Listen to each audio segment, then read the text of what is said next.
Same here. Hello, everybody. My name is Lou Jensen. This is the weekly gathering of the ID Network. Welcome to all of you, those that are in the show tonight, but all of you out watching on YouTube or on my Google Plus account.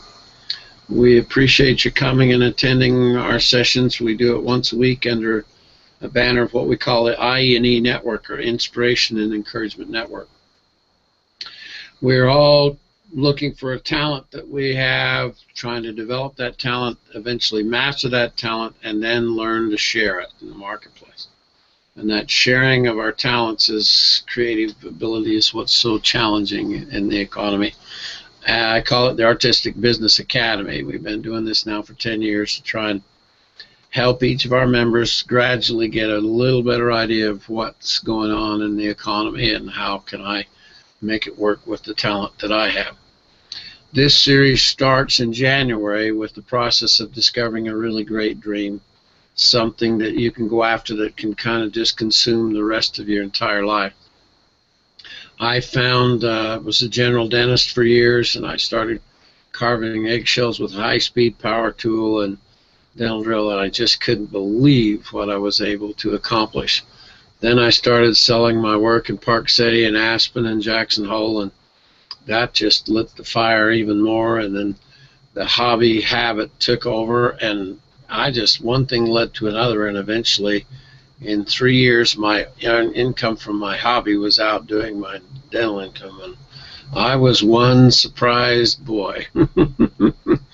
And most people who go after really something they love doing and figure out how to turn that into a business, that's heaven. There just isn't anything out there in the economy any better than that. So one of the topics that really we get going early in the year is trying to develop this dream, how to find it, how to cultivate it, how to turn it into reality. We're going to take it in 7 steps for the next 6 months and see if we can't show you kind of from one area to the next how to grow this passionate kind of opportunity underneath you. I'm going to start tonight. We'll turn off. I've got a slide series we want to wade into and let you all have a chance to participate. We're getting more and more that sit and watch it out on YouTube or over on Google Plus, so we'll kind of light up the show and see if we can't take this on and have it be something that you can really sink your teeth into. Tonight is the subject that I enjoy probably the most out of everything that I present. This is the concept that I hope you'll really grasp and really help you look towards what can happen if you change your thinking even a little bit.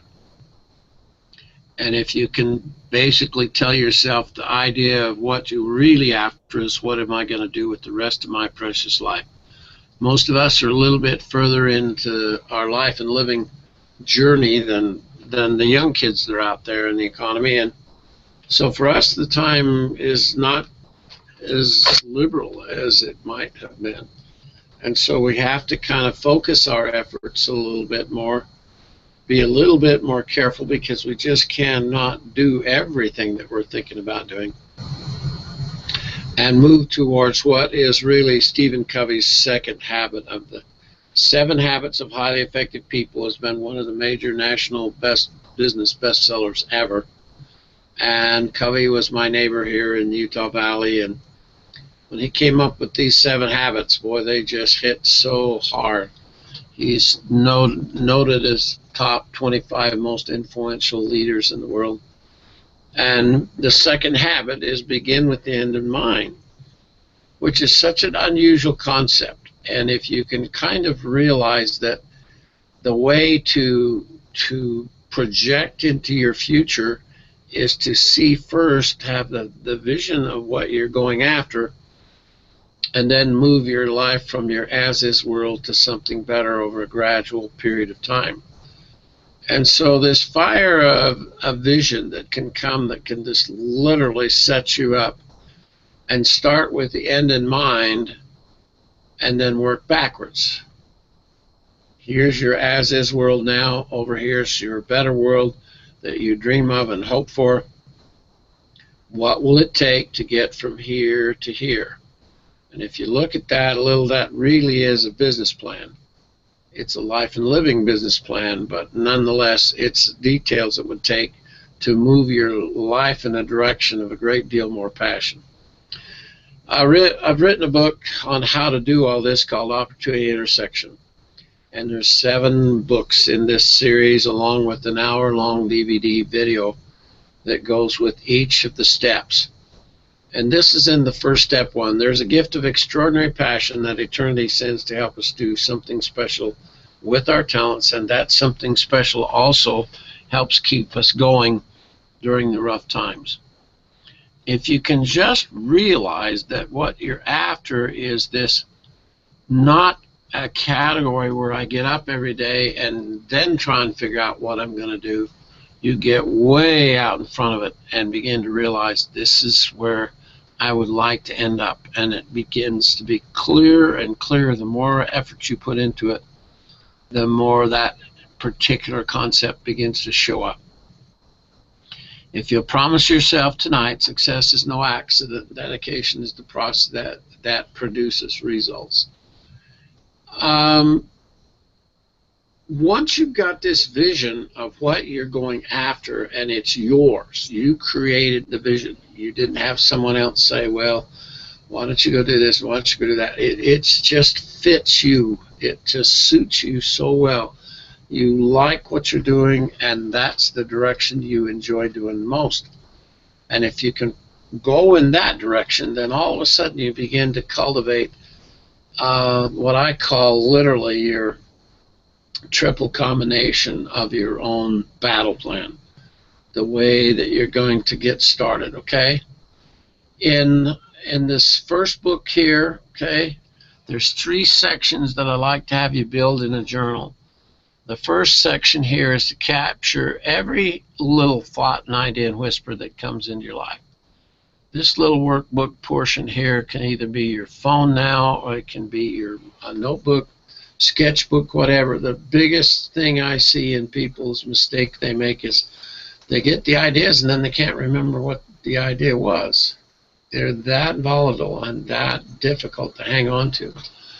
Then, every time a zinger comes along, every time you see something or hear something that is appealing to you, you begin to capture that in these regular binders here. Now, I've done it 2 ways. I've done the physical paper binder and 3-ring binders where I see a picture in a magazine, or someone says something that just hits me right between the eyes. Anything that pops you pretty good, that's what you want to put in these binders and keep them sequentially. Mine is about 30 feet long now. I've been doing this for 40 years. And it's the sequence. Don't put one in at a different place. Start right in the beginning and do them chronological all the way through. And then this is the story. The third part is the story of the end in mind. And I've got a nifty way to help you sort of figure out how do I fashion where I really want to go with the rest of my life. So the journal, I call it the trilogy, begins to be this that captures this is like a butterfly net to catch those really, really volatile little whispers that come along. And then over here is the general concepts that are extremely appealing to you. And then you match that with the other end of your life story. And that goes kind of in on the end of it. Now, last week I brought up these 7 categories that I've really spent a lot of time thinking about. What, if you're going to have a quality life and living lifestyle, these are the 7 areas that we really ought to pay attention to. And what I asked you to do from last week was to kind of consider these a little bit and try and figure out which one of these is the worst category for you. And it's called my sum of lists. So it's some good health, some good savings, better than average income, some basic core values, wisdom to live by, a good family, good friends, a little travel, talent to discover, master, and share, something really to be passionate about, and finally the great place to live and grow your version of paradise or studio. Now, if you'll target and make maybe 1 or 2 or 3 the priorities of which is your worst and which might be your best, and then begin to I'm going to try and show you why. Go after your most challenging problem in the equation.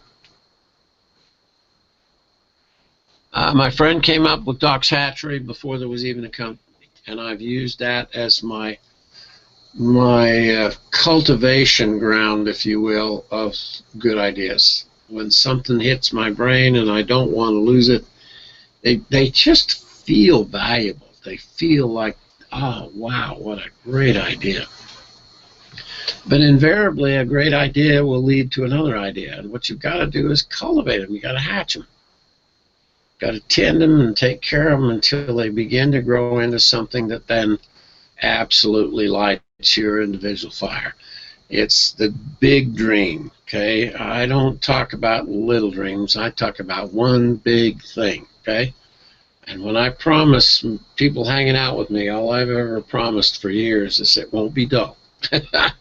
That much we get this fire burning for you, then everything drops into place, okay? It's also worthy to note that great things never came from comfort zones. So I'm talking about moving you out of your comfort zone into areas that are initially quite disconcerting, a little uncomfortable, the way that you've got to change your previous thinking in order to get from your as-is world over to something better. One day your life will flash before your eyes. Make sure it's worth watching. So this is grand things. These are strong efforts. These are not timid moments. And it will help you tremendously if you begin to get this extended personal vision in your life. Something that will help you see way beyond where you are right now to the other end in mind. If you can get to the other end of your life and it begins to dawn on you that, well, what I like most now is to be remembered for what? Okay? If you take all of the concepts that are worthy of your attention, there's some of them that are a little bit more important than others. This is my brother-in-law, Chris. Chris is going to help us with the phones now, and Tammy switched the lines so that Chris will be the first person to answer the 800 number now. And Chris has had struggle all his life with his walking, and so he's in his wheelchair, his motorized wheelchair all the time, and constantly I watch his reality is that there's just no way he can't figure out how to do everything he needs and wants to do. It's just a different approach that it requires. And his favorite saying is that 99% of your life is between your ears. So tonight as we go exploring, looking for how in the world do I figure out this other end in mind thing? How do I zero in on what I ought to be looking at? Covey always tries to get companies, and that eventually drifts into individuals' lives, to get an idea of the vision and then create a mission of what you're after, what you're going after. And it's this combination that then becomes the grand dream. You can see where you're going, and this is kind of the degree of the effort that you're going to make to go in that direction. I call it designing tomorrow today. Instead of every day you just get up and take whatever comes along, we're going to try and get ahead of that and see if we can't say, as I wade into every day coming, I know exactly what I'm going after and the direction that I'm going to try and take to do that. If there's these 12 houses of attention, and I've written them out over here so they're a little easy to read. The first house is yourself, the second's your possessions, next is your expressions, your home studio, pleasures in your life, service in your life, partners in your life, sex in your life, exploration and adventure in your life, your career, your friends, and your spirit. I boiled these 12 things down into the 7 that I showed you, the sum of list. So once you begin to concentrate on which of these areas might be your weakest point.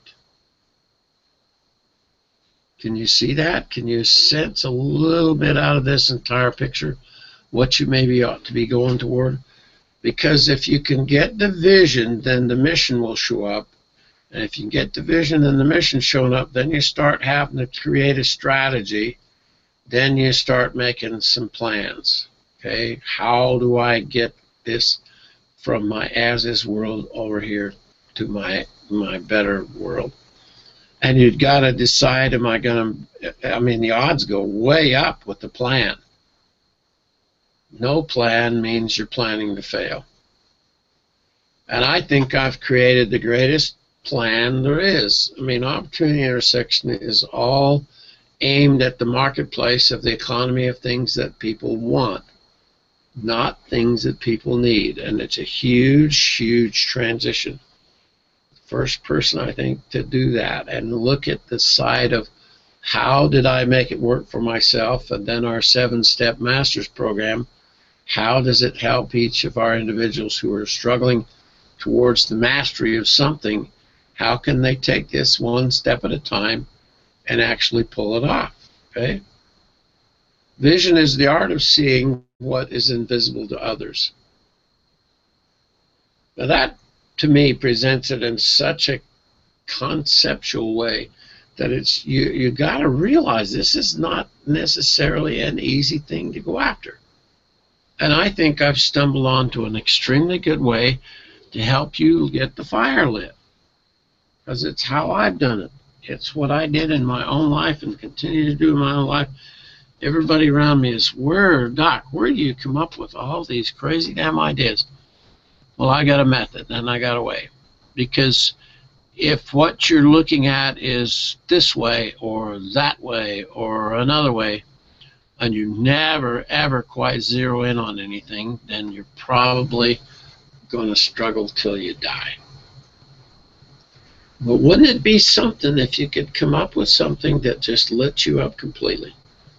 That you didn't have to go out and look for anymore. You knew this is the way I'm going to take the rest of my life. And if you can simplify it and boil it down into just a concept like that, then oh, how worthwhile is that? On the 4th step, I've introduced the 4th step in the Opportunity Intersection with the game of chess. Because if you're the kind of chess player that waits till the competition makes their first move and then you make your move, you will always lose. You cannot win at chess if you can't get out ahead of the moves and say, well, if in your mind, if this moves here, then I move there or here, and have 6 or 8 moves in advance. That's all that we're talking about here, is to get ahead of your living in a way that will actually then produce more significant results. Take the last month of your life, just this last month. How's it been? Honestly, could you rate it for me? Could you give me some kind of a percentage of, was it 80% great and 20% bad, or was it 50-50, or can you kind of give me an index, a little general feel for how this last period of time has gone for you? Are you gradually losing ground, or are you gradually gaining ground? Now that's just a rough spur of the moment kind of an indicator, but it sure does help you to realize that if I'm going to make this work, I got to be able to see and go after the things that really are in the way for me to succeed. The only thing worse than being blind is having sight but no vision. Now, coming from Helen Keller, that is quite a statement. And the odds are that you need to sharpen your skills of your vision. You can see, but you don't have any vision to light your fire. If you took every word on here, all of these words fit around positive thinking. And I submit that everybody just sort of kind of knows this is the way, but we don't know how to put wheels on it. It's like it's a beautiful carriage that could take us wherever we want to go, but we cannot figure out how to get the wheels on it to save our soul. Now, it helps to be a little crazy. And If you could just realize that it's all right to step out of your comfort zone and think a little exotic and entertain some really new possible options, you'll have a shot at what I think is the really great end game of life, is that you're very, very satisfied with how things worked out. To me, that is the ultimate target. And you all know the number one card in opportunity intersection is the control of your personal time. To the degree you get to get up every day and say, this is what I'm going to do with my time, and take your life in the direction, your journey of your life in the direction you want to go, you'll have a whole lot better shot at doing it. Now, in all my years of doing dentistry, I couldn't tell you how many prescriptions I wrote out for helping my patients with their aches and pains. But as I quit dentistry 25 years ago and I started moving in this new direction, all I hand out anymore now is a prescription that will help you launch a really, really passionate and exciting and involving new lifestyle. As you go through every day, especially now with social media present, you'll see things that can really light your fire. Concepts that others are doing that you go, wow, I really like that idea. Well, you've got to put those concepts some one place. And a personal digital journal is exactly the right place. When I went to the Cowboy Art Show the first time, Grant Speed was one of the founding members, and he invited me to go to Phoenix, Arizona with him to this show to buy a bunch of Western art from all these guys. And now they just had in 2015 their 50th anniversary. And I got to have dinner with all of them that one first night. And I said, how did this all get started? And how successful was your first show? And one guy, he says, oh, you mean that the show we did $28 between us? Their first show was absolutely a disaster. But what they did do was get together and stay together. And I'm going to present to you what I think is the very best art marketing machinery in the freaking world. That little brand right there, Cowboy Artists of America, is worth an absolute fortune. The night that I went was Rex Allen was there as the MC. And all of you remember his voice. He did all the recording narratives for Walt Disney movies. And, oh, his voice was just, it's just one of the better voices. He said, I had a funny experience this morning as I was out doing the yard work, and some people came by and said, where does Rex Allen live in this neighborhood? And he said, they didn't recognize me because I'm so old now. And he says, I just told him he lives down the street a ways. It was so fun to meet him and so fun to be involved with these guys as they were launching their careers and pushing their talents and doing their own marketing and controlling their own destiny more and more and more. And I was so impressed, and I have been every time I've gone back. I don't know how many trips I've been back in October to go see the Cowboy Art Show of America. It is without a doubt one of the better ones. Now, when you see an image that you really like, something that, this is right up by our cabin on Grizzly Ridge, and oh my gosh, something like this just does things. But also when you bump into something like cowboy poetry now, if you've never been to a cowboy poetry show somewhere, pick out this spring and go. You'll laugh till you could cry. They're growing like crazy. They're really healthy entities. And so you begin to mix with things that you enjoy. And you begin to decide, well, I would like to learn to do this, or I would like to learn to do that. To learn to plein air paint and do a good job right out on location is such a thrill. And when we started, Tam and I took an oil painting course a couple of years ago, I think it was now.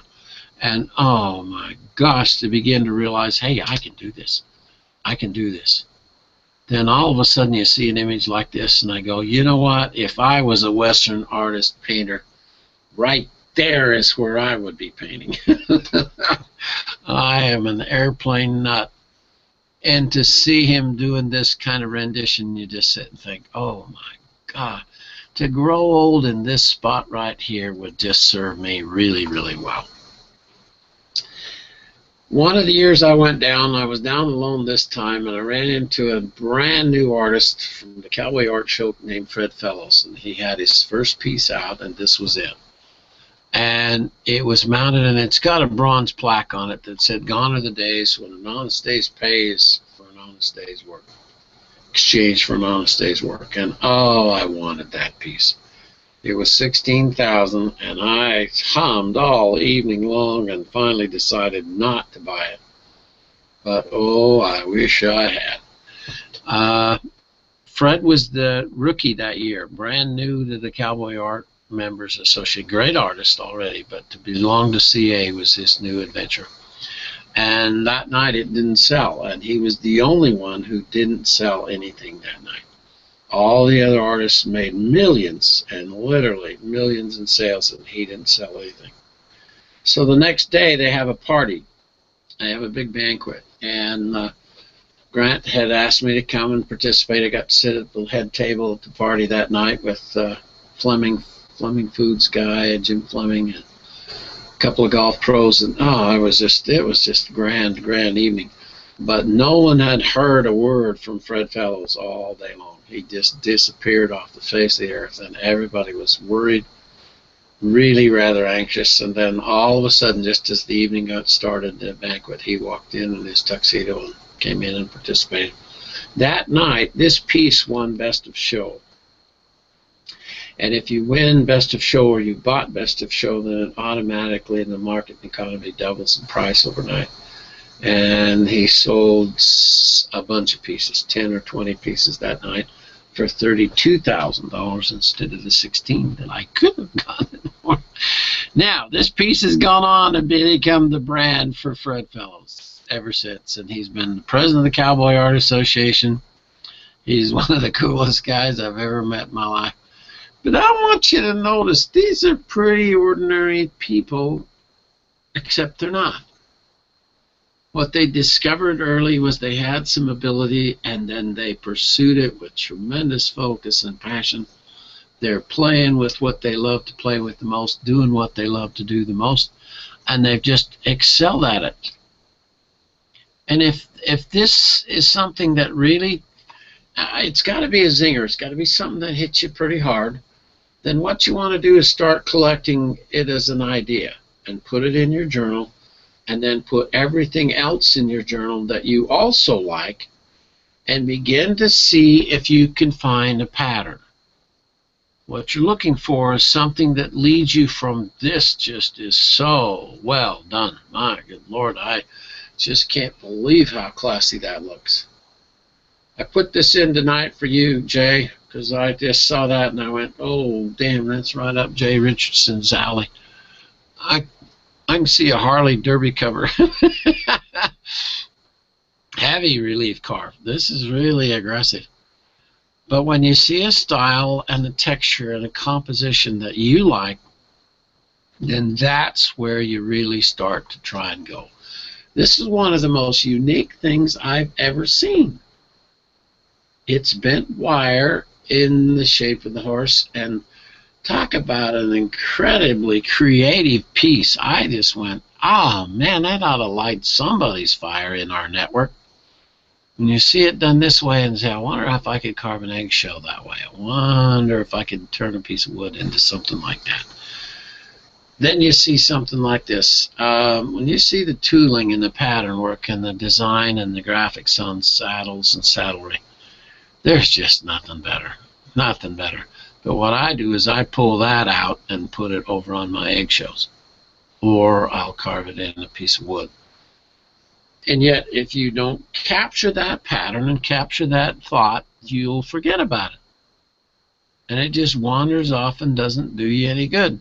You see something like this and realize that this was the embossed booklet, the show booklet for the Cowboy Art Show that year. And they go to these incredible lengths to make things just absolutely drop-dead gorgeous.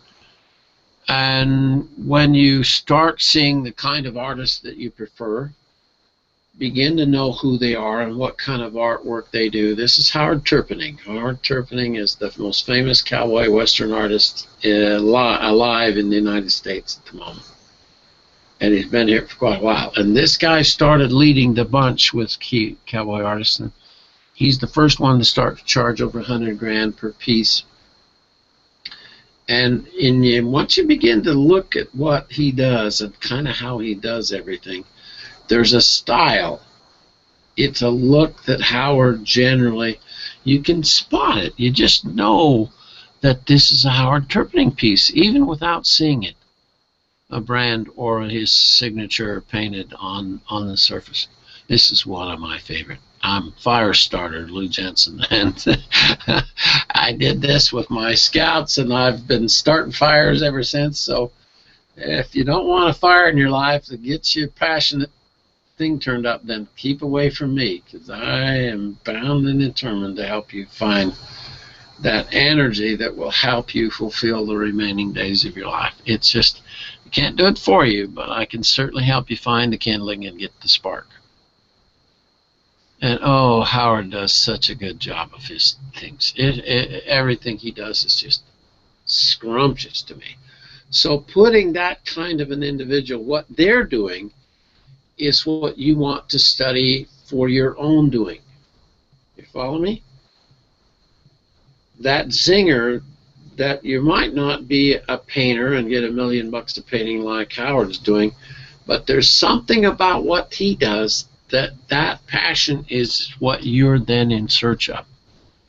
And if you're here studying your piece and you're trying to figure it out and you're trying to do better and better and better job at it. When I had time to be with Craig Holm this last Monday at lunchtime, and oh my God, that kid is he's doing these incredible, beautiful hand-carved picture frames now, and getting paid extremely well to do them. And he just got himself in such a good spot right now. And I says, are you recording all your thoughts? Are you capturing every whisper that comes along to you so that you can stay out in front of your doing? And he says, yes, I am. He says, that's one habit that I have actually learned. This is one of my favorite. I just love this image. But there's no question Howard's one of the best. Now, there's a show in Idaho, the Coeur d'Alene auction, and their first one, the inaugural auction totaled in 1986, totaled $300,000. But the 2015 auction, they sold $25 million that night. Now, do you think they've made some progress? Who in the world would guess that Idaho had millionaires? Just happens to be that Idaho has more millionaires than any per capita in the country. And this show at Coeur d'Alene has done extremely well. And the most valuable living contemporary Western artist at the auction was Howard Terpening. Routinely reaps $1 million sums for paintings. And it's so interesting to me to watch this happen, this evolution of perception of value.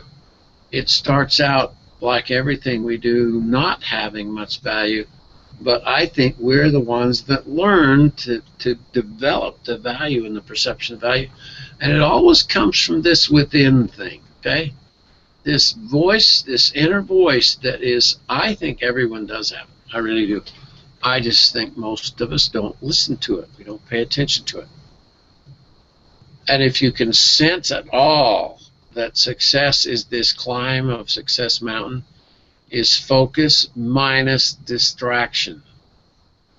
What do we have to struggle with so much? As right brain people, distraction is our #1 problem.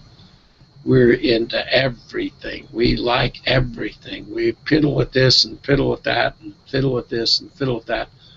We don't even know what the word focus really means.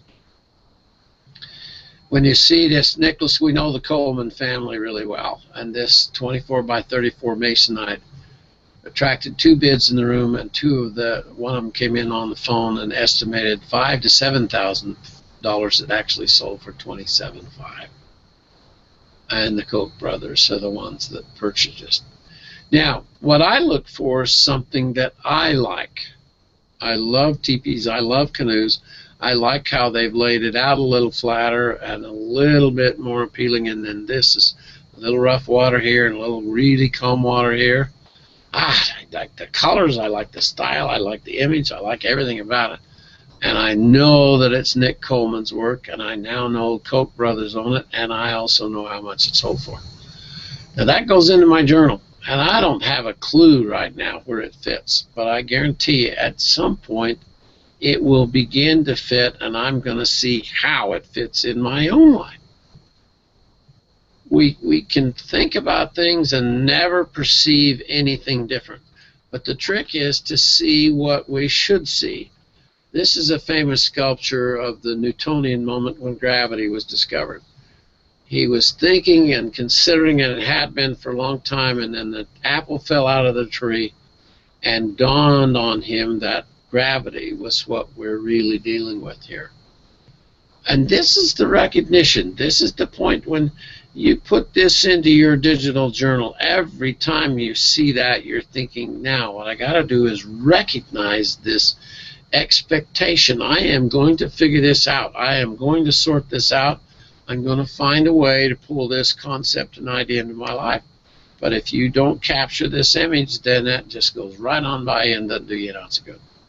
Now, I've been doing this kind of thing for 10 years, and I try and share it with each of you, trying to talk you into doing this similar kind of a thing. But I don't care if you do it or you don't. I'm doing it. I'm the one that does this for myself. Because I know that if I go past this image enough and I think about what really happened at this individual moment, it was the combination of unlikely thinking, unlikely choices that led him to what he found. Okay? This is another concept that hit me at the right time in my life. I don't know if you know about Richard Bach's story, but he had written a book. He was a barnstorming pilot, written a book, sent it off to publishers, never paid any attention, just went on flying his plane and goofing off and having a good time. And one day he called the publisher and said, by the way, how's my book doing? And the girl says, oh, by the way, we've been trying to reach you. She says, well, you need to talk to the publisher. And he had over $1 million in royalties in his bank account because Jonathan Livingston Seagull just absolutely took off. But at a time when we were younger, God, that movie lit me up. That book lit me up. You have the freedom to be yourself, your true self, here and now, and nothing can stand in your way. And all he did was write the story about these concepts and thread them through his story about this really eccentric seagull that just would not be what everybody else thought seagulls ought to be. Notice what's the very first category up here. And once you start to sense it all, I can still play I've got the soundtrack and I'll put it on, and then, oh, did Neil do a good job on this one? My good Lord, this just makes your brain fly every time you crank up the music and remember the individual story, because you got the choice to either aim low and hit low or aim high and hit high. Why not go after something that just makes you so damn hard to go to sleep at night you can't even think straight? That's what will make this last few years of our life really worthwhile.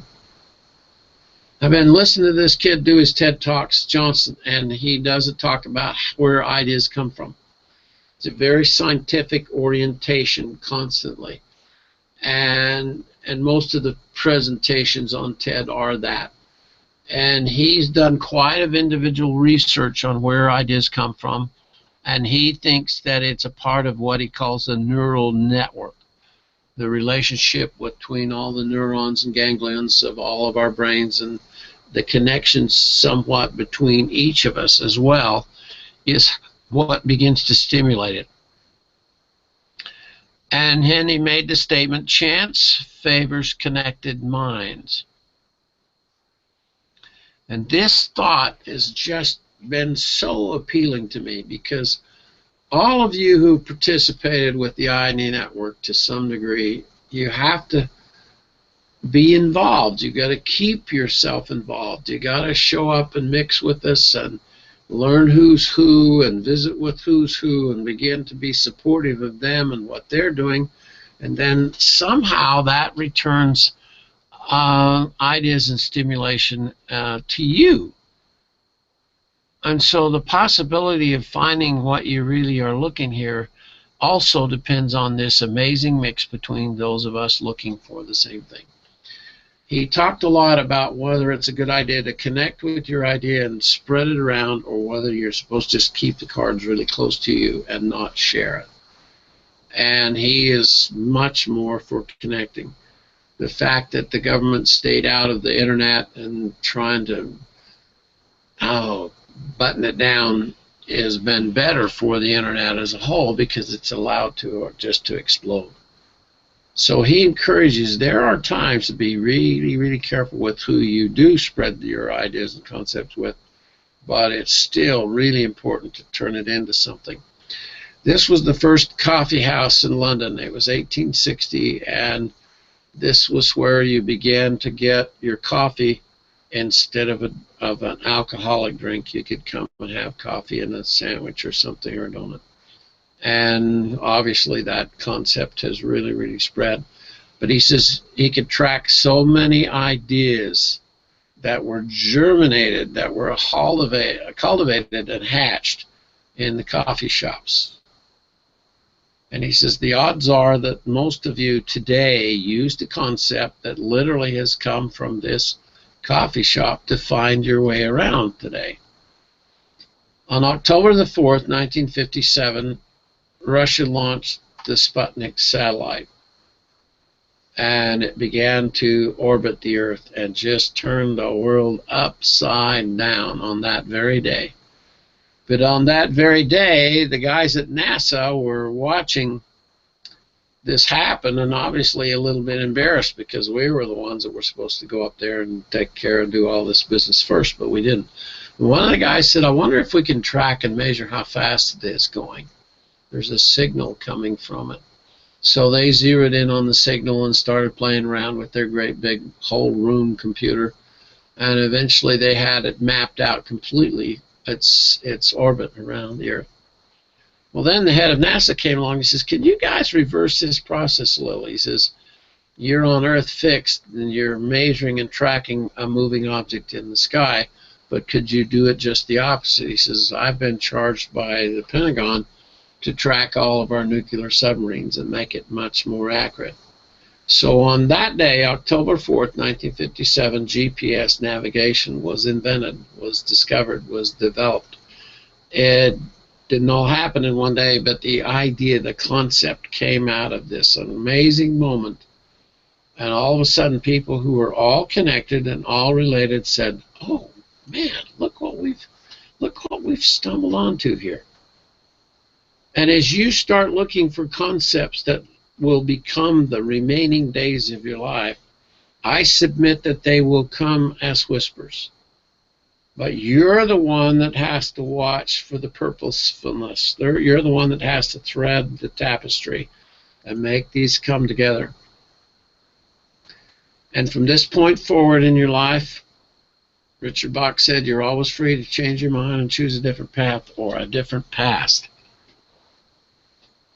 What you want to do is get lined up with eternity, something that stirs your blood. You are never given a wish without being given the power to make it true. You may have to work for it, however.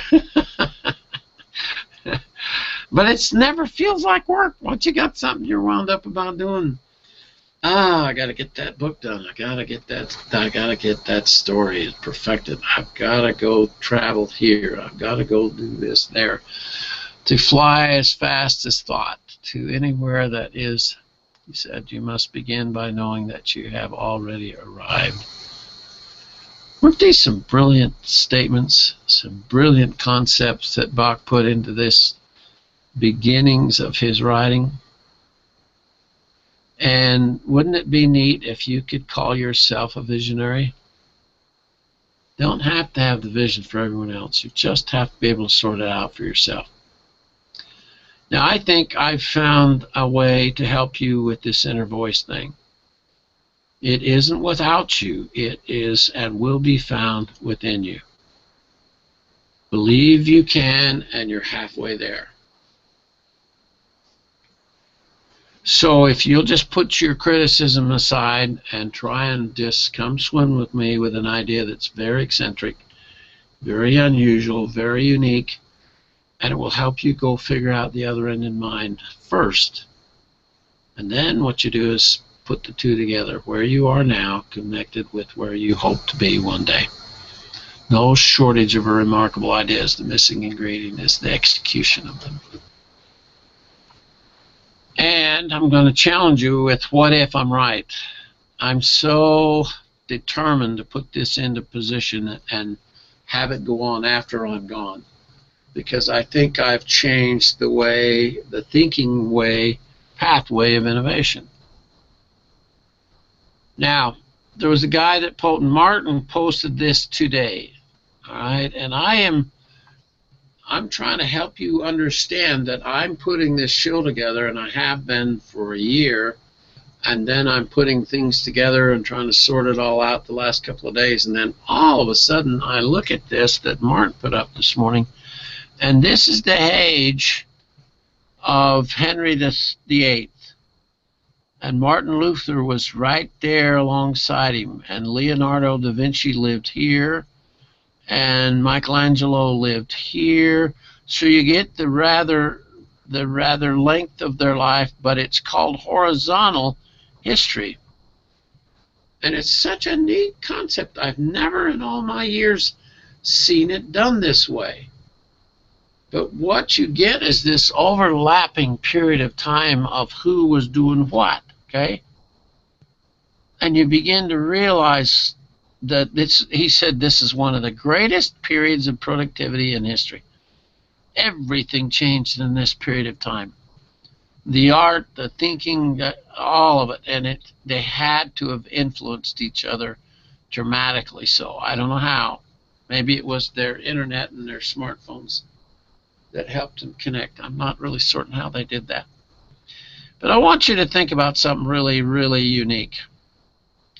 For you to be a human being right now on this earth and breathing, living person, you have RNA and DNA in you, and that means that you had to have at least four people, four of your ancestors, were alive in this same creative period of time. At least four, and most likely more. And those people had a baby and had another baby and had another baby, and it passed that RNA and DNA down to you today. There is an unbroken chain of RNA and DNA between you and these people that were alive in the 1500s. There is no way for that not to be true.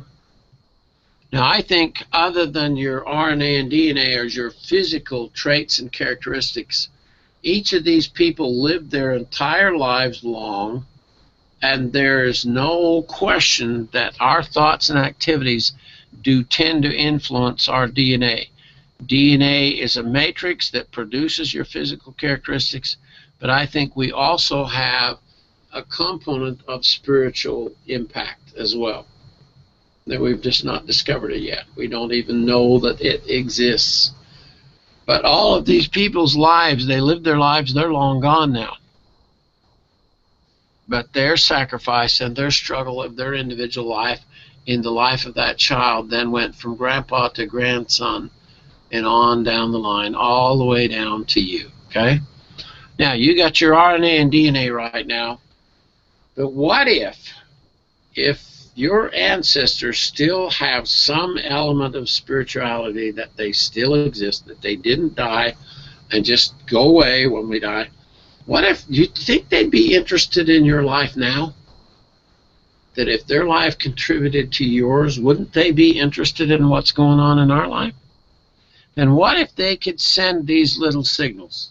They can't mess with our physical lives, but I have a deep, deep feeling that the ideas that come to you come to you. You don't cook them up. You don't contrive them. What you do is get to catch them and do something with them. And if I'm right about this, eventually it's going to show up. We're going to figure it out eventually that this is what's really going on. This is my great-grandfather. And Grandpa left Denmark in the 1860s, that same period of time, okay? And when you pull up Grandpa's picture on Google, you get all this stuff around him constantly. And I don't know yet the combination or the connection, but George Jensen is probably the #1 silversmithing brand in the world. And this is the kind of things that were popular in his era and his time frame. And I'm just so damn sure that I'm related to George. Every time I see his work, every time I bump back into him, I just go, there is some damn connection of everything that I've done, because this stuff just turns me on crazy. And I think, what if there is some kind of pattern to it? What if this is a moving on down through a genetic matrix that we all have? And we all have it. All we got to do is lean in that direction a little bit more, okay? And you sit and look at the brands that he worked under. And he got to be the jeweler to the king of Denmark, and that just blew everything off the champ.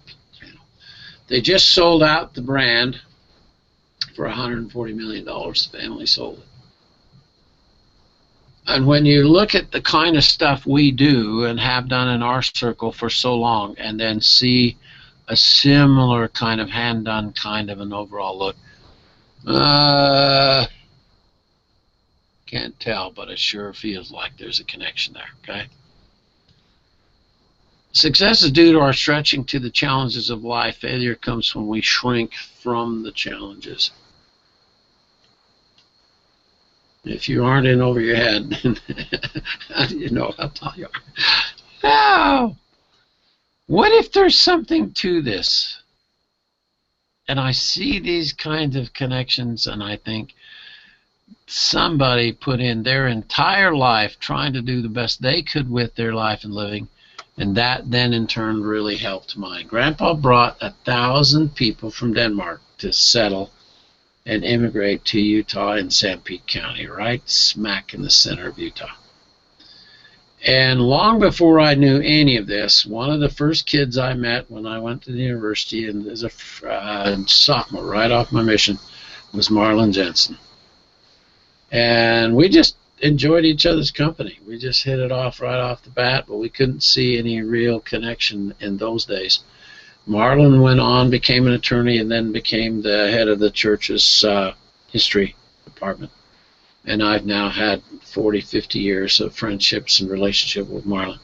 But it's the most interesting thing that my roots go all the way back to his roots.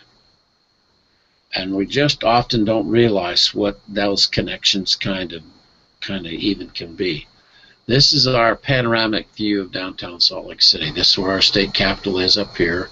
This is the church's temple, and this was the early tabernacle.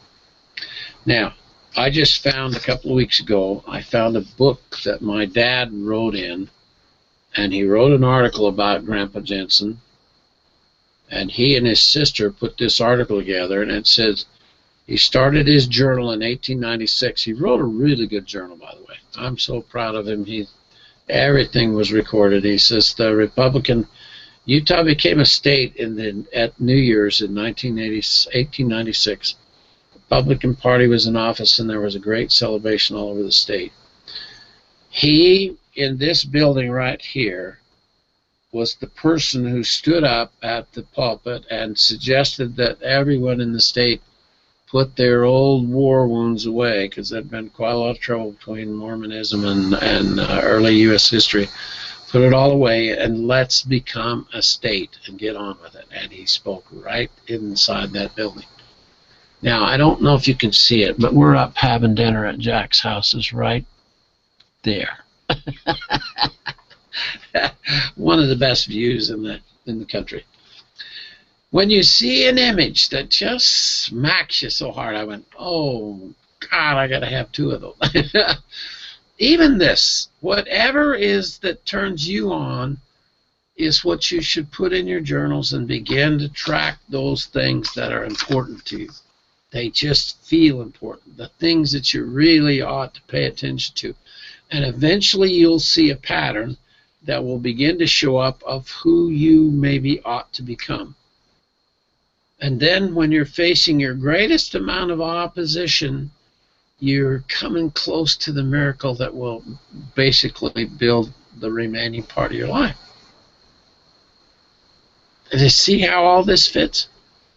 These are people that have done it, and they've bothered to fashion it into something that then is passed on to others. When you see something like this, when this came up on the web this week, I went, oh my good Lord, we've been looking at skulls for how many years? 30, 40 years, and no one ever did this to it, except it's so close to what I do to eggshells, it's unbelievable. And all they did is take the concept and shove it a little bit further. And that's what these whisper triggers are all about. This could show up and move something over into your life. And it rubs off. It really does begin to affect the whole of the picture. Instead of it just some little dinky dorky thing, it really ends up becoming a very significant piece of the puzzle of now what am I going to do with the rest of my life. From the dream to making a map to gathering what you need and getting your plans all together, then the launch. Then from the launch you want to measure and track your progress. You want to become a really great problem solver, and then last is learning to share your life with the marketplace, with the world. I think I've done a good job with Opportunity Intersection. I can't imagine how many people take on the remaining days of their life without a plan. Why in the world would you do that? I priced it so that you can get each book one at a time, and the DVD, the hour-long DVD in the written format, are $20 a book. And so you can get them one at a time, or you can get them for a discount in a set. But the whole idea is to put something in your mind's eye that won't ever die.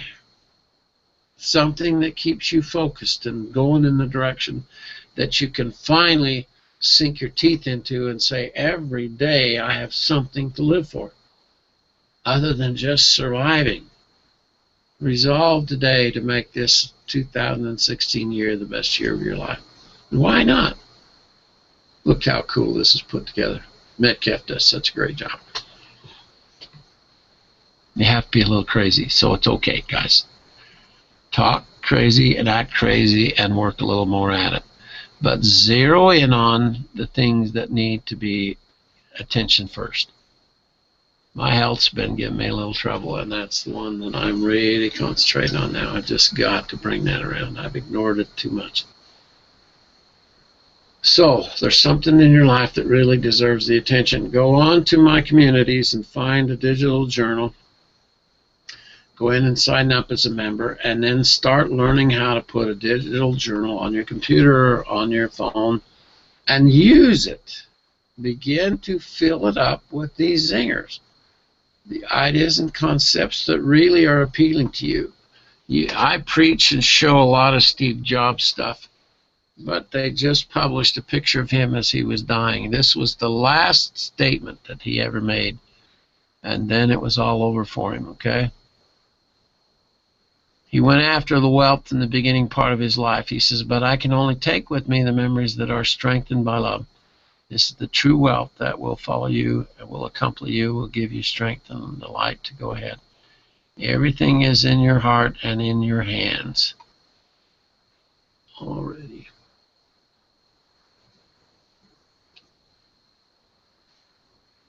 Are you just going to roll out to the end of your days and just whatever happens is, oh well, what happens? Or do you think you could get out in front of it and isn't there something inside of you that makes you feel like there's a purpose to it? You've got something grand to do now, something really important that your life has kind of brought you to this point. What you've learned how to do and what you've done in your life is extremely valuable to those who are yet coming. No different than being a pioneer. And all you got to do is say how it happened, how it worked. How did you do it, and what worked and what didn't work?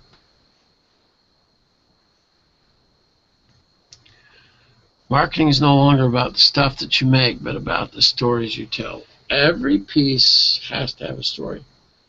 One of the things I've admired the most with Darwin Dower's work, Darwin's one of our more successful masters, is Darwin's pieces tell a story, every one, and he sells them all, and people buy the story. So think of that. Think in terms of storytelling. Think in terms of different combinations that then begin to become the rest of your life, okay? Now, I'm going to offer a discount tonight for those of you that haven't started with Opportunity Intersection. Get off your butt and let's get it going, okay? I'll give you 20% off the set, and I'll send you the first DVD video for free and let you take a look at it, see what it's all about before you buy the book for $19.95. And if you get the set, I'll give you a discount of $20. Just call the 800 number, 1-800-624-7415. That 800 number has been on for 35 years now. And I'll let you take a peek at what we've got started here to help you begin to plan this last portion of life. Now I'm going to thread the entire 6 or 7 months, these first 7 months, into the artistic side of Creative Enterprises, Artistic Business Academy, based on Opportunity Intersection. So we're going to go into it really, really deep for the next 6 months. Just don't go forward with your life without this purpose in mind. Some ultimate overriding end of your life reason for going forward. It just changes everything. It makes it all so much more worthwhile to pursue it from that perspective, okay? And then we're going to do it together. If you're not a part of the INE network yet, you really ought to take a longer look at that and see if you can jump in with us. All right, troops. That is the, where is the,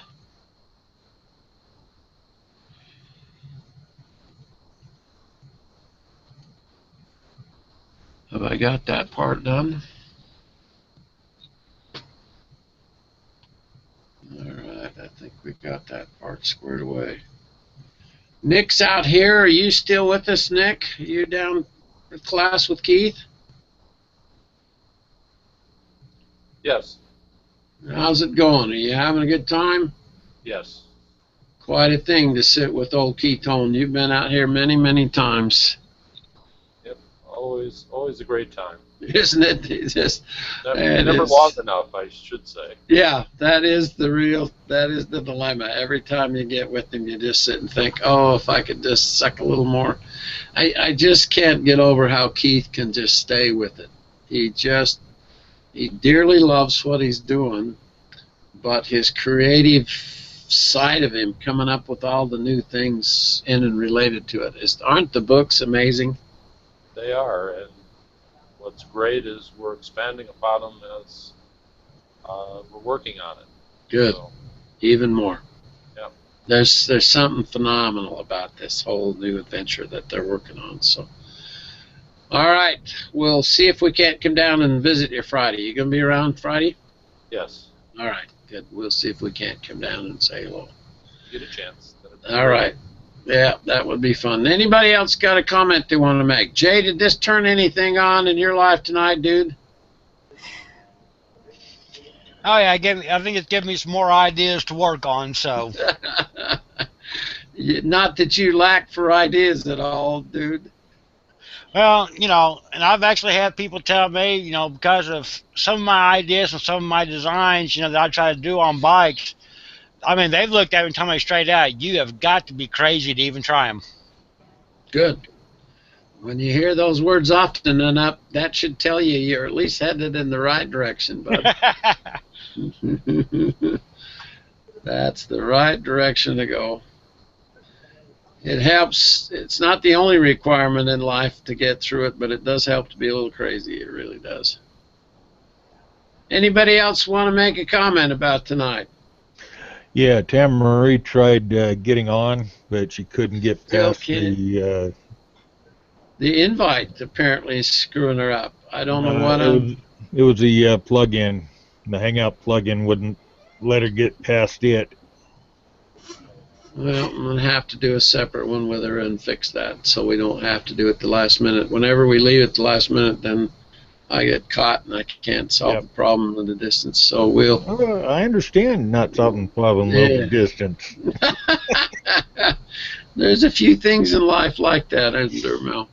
Yeah. You've been playing with this for an awfully long time. And where do your ideas come from? You don't lack for creative ideas either. Universe or whatever I don't see. Don't you feel like they come to you? Yeah, a lot of times I do. Or I see something that looks intriguing that would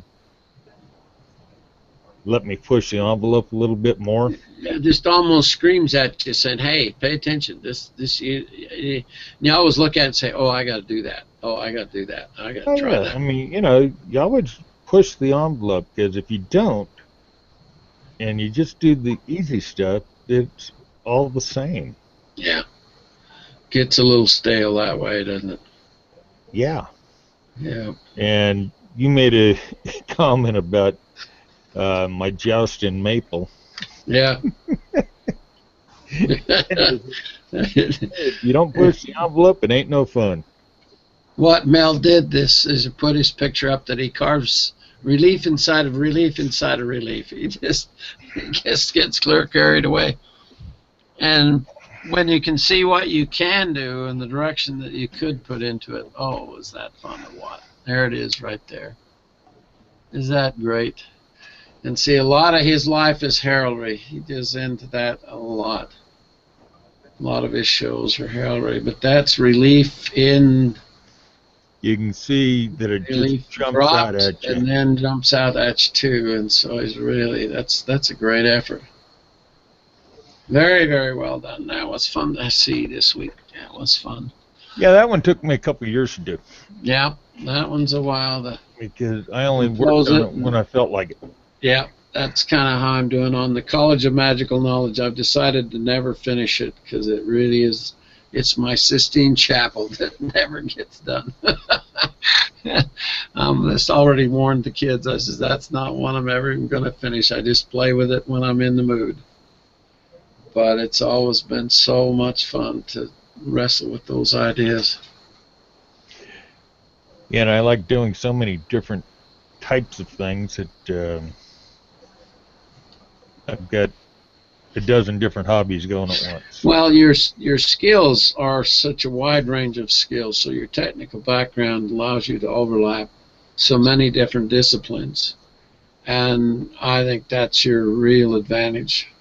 You know, most people don't play with everything from stainless steel to high relief wood carving, and yet you have, and you're accomplished at all of them. So that mixture's got to be an awful lot of fun for you to play with. And then we get into Christmas ornaments in the round. Even in the round.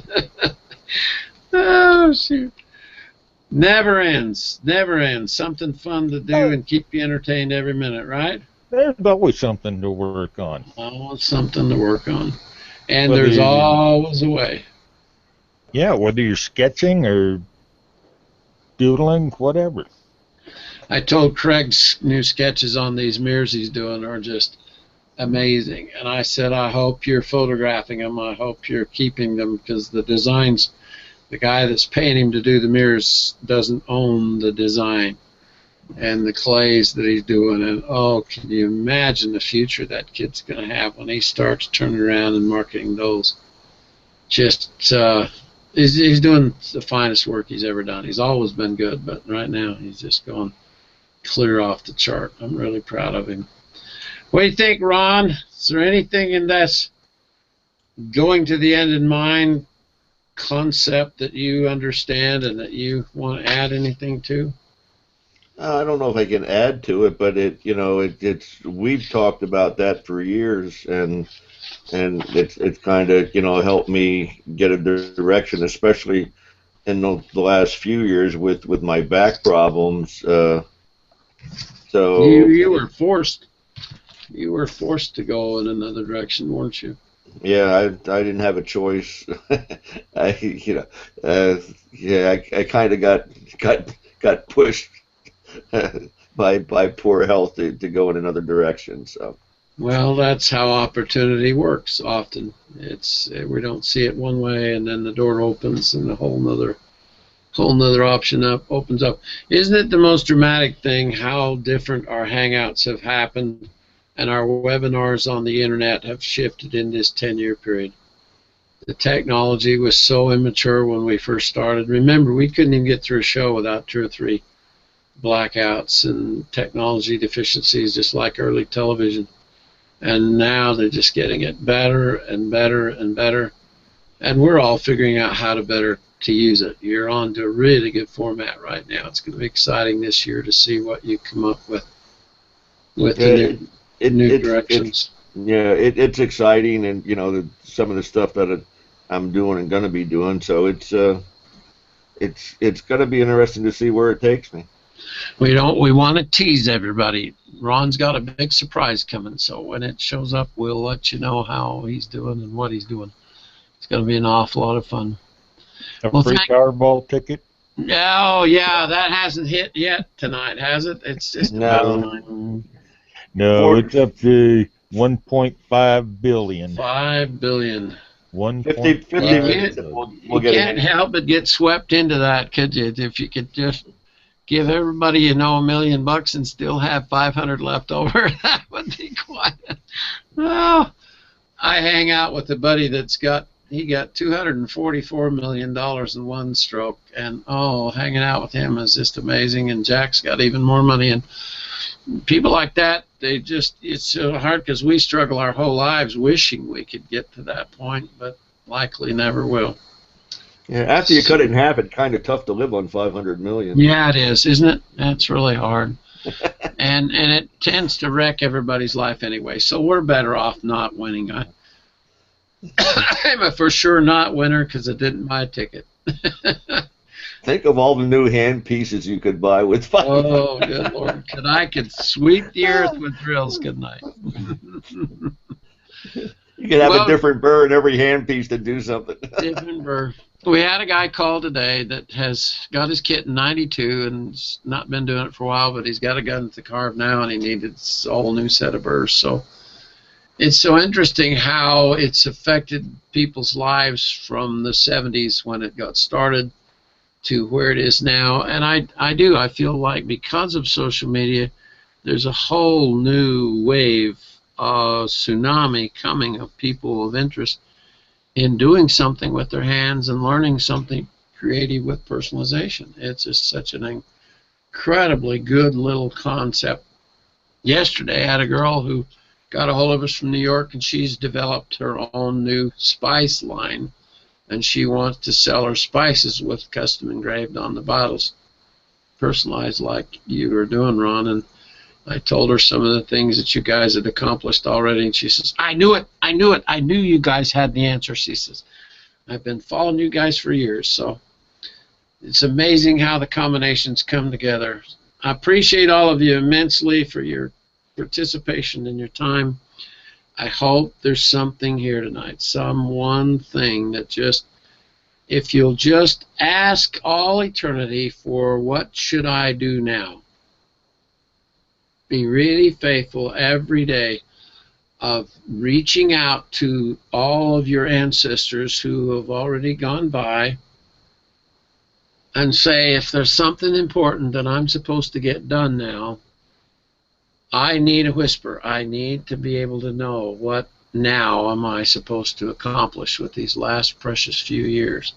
Get off your butt and do something. Get off your butt and give it a try. And if you can't figure that out, I'll turn Mel loose on you, and then we'll really get some. I can tell you where to go in a hurry. Yes, you can. hold the coffee and watch, right? All right, I've already tell you how to given up get there. counting how many times Mel's told me where to go. So yeah, that's his job. That's his role. Yep. And you don't want to take him on. I guarantee you, you'll lose. I just tell Mel that I went there and they sent me back. Yeah, they were afraid you'd take over. Yeah, that's probably true. Well, Hey, I Doc. gotta run. Yeah, Ed. Will you have time tomorrow for a conversation? Oh, not tomorrow. Tomorrow I have a big party. We got a really big function going tomorrow. We're going to look at a Rolls Royce. Jack's Oh, my going to goodness. go look at an old Silver Ghost that Tammy's brother has, and he's selling it, and Jack's interested. So we're having a big party and going to see the Silver Ghost. So I'll be really consumed tomorrow. But Friday I will have time. You know that car needs Okay. one Would more thing. you want to call me, or do you want me to call you? No, you call the 800 number, and Chris will find me. Okay. How it's going to work now is Chris will answer the 800 number when it comes in, and then he'll reroute the calls to Tammy or me, whoever needs to help you next. So he's All right. going to kind of move into this role of taking a little of the pressure off of Tam so she can start to breathe a little bit more and have a little more of her life too. So we're hopeful this will all work out, and we're going to try it for a while and see how it goes. So when you're trying to access me, that 800 number is your best route. Okay? Okay. I'll call you on Friday then. All right, guys. Good to visit And with Lou? all of you. Yeah. Tomorrow, don't tell Jack that Rolls needs just one more thing. You Phil. I'm for sure going to tell him that, man. I want to bet. I made the taillight on it already. I sandblasted the taillight, got broken on it, and Carl just had a heart attack because you can't find parts for this old thing.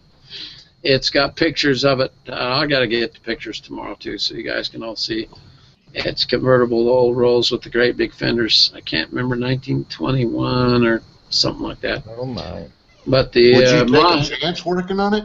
Maharaja in India owned it, and he used to hunt Bengal tigers with this Rolls Royce, and he's got two big old tigers hanging out over the fenders like you would with a deer. And it's just, God, it's just a rich, wonderful old car. And Carl's completely restored it. It's just immaculate shape now.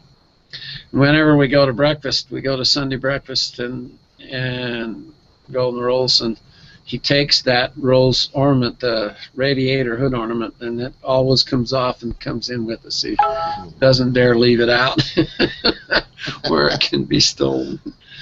So it's a classic old machine. Oh, and I get to bring the Mercedes down. Jack's bought that 12-cylinder Mercedes, and I'm the chauffeur. I'm the only one that gets to drive that beautiful piece of machinery. So Wow. tomorrow's quite a day. It'll be a lot Jack of fun. pays you how much per hour to drive him? He what? He pays you how much an hour to drive him? Not much, but it all works out in the wash. Let's put it that way. All right, guys.